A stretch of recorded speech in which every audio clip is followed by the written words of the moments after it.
Hi everybody, welcome to another segment of an unscripted moment. I'm going to talk briefly, and I promise I'll make this brief. Something that's on my mind. So we have people and places and things in our lives. Let's just look at people. People come into our lives. They come, they go, some stay forever. New people are born, people die, right? And the people that we know, the people in our lives, they change us. They change who we are. And I guess it's not so much that they change us, but they make us who we are. And really, all of our life's experiences combine to make us who we are, right? And there's things inside us, things we experience that will be in our memories and in our minds forever. They'll be with us always. Some really happy, good things, and some, sometimes some pretty terrible things. So, that's kind of what I want to talk about is places, because I want to touch base. There's a tavern in town, and, I went there a lot through my life. Now, I got saved 4 years ago, as I talked about that in another video, and since then I haven't really drank or partied or do anything, I know the Bible doesn't necessarily say it's a sin to have a drink or whatever, but for me, right, they do speak about drunkenness, and I never really had a problem with alcohol, where I needed to have it or I was dependent on it. But for me, it was easier just to give it all up than it was to kind of just keep one foot in it, so to speak, because it leads to temptation, it leads to other things. So this tavern, you go there, and yeah, you can stop there after work and have one beer and socialize with some people and go home. Is that a sin? No, I don't believe so. But see, for me, it didn't work that way, because once you walked in, it sucked me in. It was the whole environment, everything else that, the drinking of beer, that was the least of my problems. So anyway, long story short, that's a whole other story for another time. But for me, I decided when I got saved to just give all that up. And actually, smoking pot for me was probably a bigger problem than drinking. Smoked pot probably almost every day for 30 years. And I gave that up pretty easily too, right? Really very easily. And some people struggle with that. And as you're starting out in your Christian walk, some people, it works quicker, and some people it takes longer. Some people get some things early on, and it's everything that's in us too, right? So for me, I talked about the other day, the mouth, right? Read the book of James, me. I'm talking about me reading it, because that's my problem.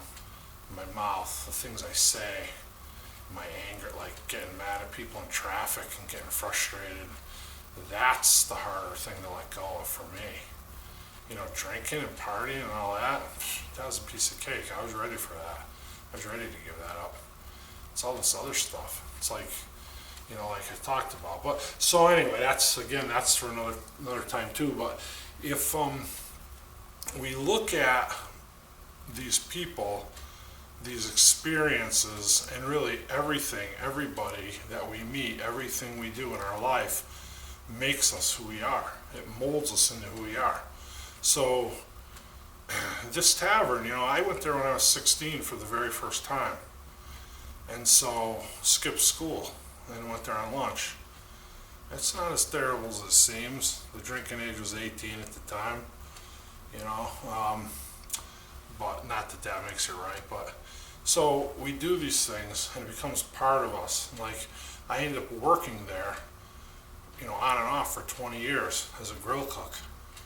And so the lady that ran it, this older lady, she owned it. She was awesome. She treated us like gold.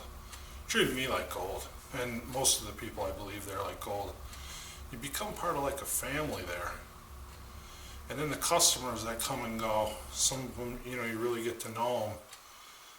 intimately, and so my whole adult life, this place was always in my life. Okay, 4 years ago I got saved. Like I said, that was it. I never. So like maybe 8, 10 years ago they sold it. This lady sold it, and the new owners changed things around. It was a little different. I stopped going there. And 4 years ago I got saved, and I haven't been back, and don't really miss it. Gave up that partying lifestyle. I needed to do that. Like I said in my other segment, I was a pretty big knucklehead when I was younger, and I know I still am, but that's just one part of my life that I gave it up, and I don't want to glorify that. I don't want to glorify that lifestyle or try to make it seem like romanticize it, because I guess it could be in a way, but I don't want that. Like, I don't want people to think like, oh, I miss it, but so what triggered this is I found out this week that they closed. They're closing, or they did close after decades and decades.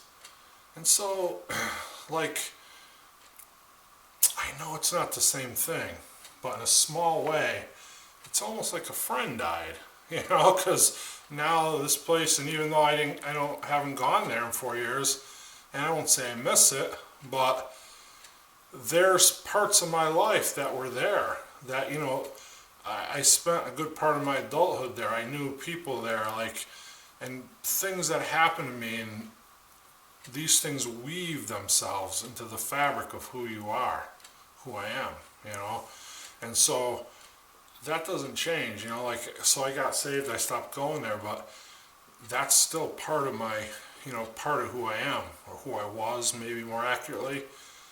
But so it almost feels like a death in the family, and I know it's not the same thing. Like, I'm not trying to say that, I realize that that's a way, not even close to that, but like in a small way, so some of these people, some of these things, they change your life significantly, some not so significantly. And like, I think we all have people in places like that. Maybe it was someplace you went, like every year of your adult life as on a vacation, or every year of your childhood on vacation with your family. So like, maybe you haven't been there in 30 years, but there's things that will trigger memories of that place. There's things that will, maybe seemingly, sometimes even randomly, you'll think about the good times or the bad times, the sad times. And so that it becomes part of who you are. And good, bad, or indifferent, you can't erase that. You can't, so like, look at it from a Christian standpoint. You get saved, you want to make some changes in your life, and you do. And so you try not to, glorify the old ways, the old, like I said the other day, you want to kill the old man, you want to put the old man off. But yet, that's still part of who you are inside as a human, inside your flesh. And so that's going to affect you, whether you want it to or not, or whether you want to admit that it does or not. It's gonna, you're gonna feel things, and like, you see people that you knew from then, or you drive by and you see, and it's like, it triggers memories, and again, some bad, some good. Like that place, mostly good, and there's like a brotherhood there, like I said, it's like being part of a family. And so, we had customers that come and go, and I used to say, I love all our customers. And some of them I love to see come, and some of them I love to see go. Just depends who they are. But all kidding aside, that those are just the things that are in us, the things that make us who we are. So I think we all have them. I think, like, again, they could be people, they could be places, they could be experiences, good, bad, or indifferent. They weave themselves into who we are. They weave themselves into the fabric of our lives. We become like the grand sum total of all our experiences. And yeah, just on my mind, I just wanted to mention it for whatever it's worth, Thank you all for listening. I appreciate each and every one of you. God bless you.